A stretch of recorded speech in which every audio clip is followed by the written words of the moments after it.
Excel में अगर कहीं पर एरर होगा, डेटा में अगर कहीं पे एरर होगा, तो यहाँ पर आप देख रहे हो कि डेटा में यहाँ पे अलग-अलग एरर है, जो कि मैंने यहाँ पे हाइलाइट किया है येलो कलर से।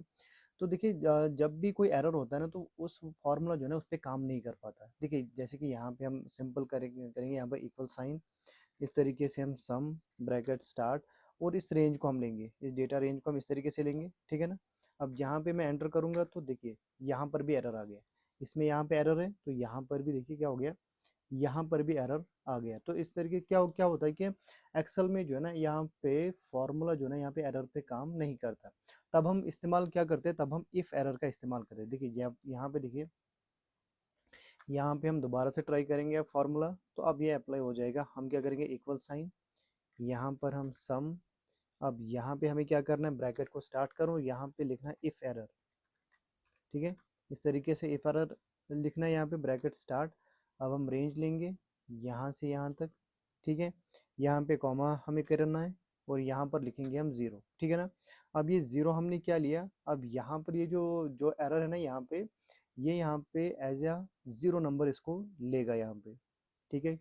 अब यहाँ पे हम ब्रैकेट को क्लोज करेंगे, यहाँ पे दूसरा ब्रैकेट हम क्लोज करेंगे, एंटर। अब देखिए यहाँ पे अब इसका जो है ना, यहाँ पे सम हो गया है।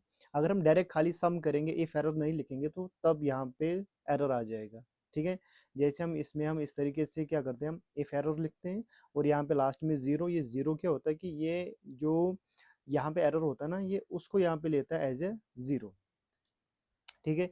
यहाँ पे देखिए, अगर हम यहाँ पर चलो यहाँ पे देखते हैं, यहाँ पर हम इस तरीके से इक्वल साइन सिंपल हम सम लिखेंगे।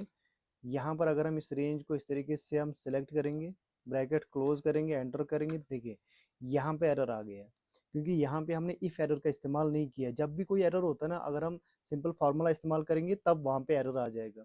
हमें जो है ना, यहाँ पे अगर एरर होगा, तब हमें इफ एरर का इस्तेमाल करना पड़ता है। देखिए यहाँ पर हम क्या करेंगे, अब इफ एरर का इस्तेमाल करेंगे तो यहाँ पे हमें सम आ जाएगा। देखिए इक्वल साइन सम, यहाँ पे अब ब्रैकेट को स्टार्ट करना है और हम लिखेंगे यहाँ पे इफ एरर, इस तरीके से, ठीक है? अब यहाँ पे ब्रैकेट को फिर से स्टार्ट करना है, डेटा रेंज को लेना है जिसे हमें सम करना है, ठीक है? कॉमा करना है यहाँ पे और यहाँ पे ज़ीरो लेना है एरर की जगह पे, ठीक है ना?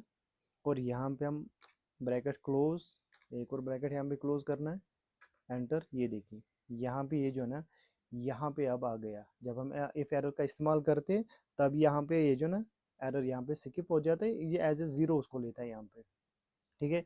अगर हम सिंपल इसको इस तरीके से ड्रैग करेंगे, देखिए सबका यहाँ पे जो है ना, यहाँ पे टोटल आ गया और बीच में ये जो एरर है एज ए ज़ीरो आ जाता है, जो कि हमने वहाँ पे लिया है। इस तरीके से देखिए यहाँ पर इसको ड्रैग करेंगे तो इसका भी यहाँ पे सम आ गया है। अगर हमें इसका सम निकालना होगा, यहाँ पे हम आल्ट इक्वल साइन कर सकते हैं, एंटर करेंगे, ये देखिए यहाँ पे इसका भी यहाँ पे सम आ गया। तो इस तरीके से हमें जब भी एरर होगा, तब हम इफ एरर का इस्तेमाल करते हैं सम के साथ, तब वो जो है ना यहाँ पे रिजल्ट आ जाता है।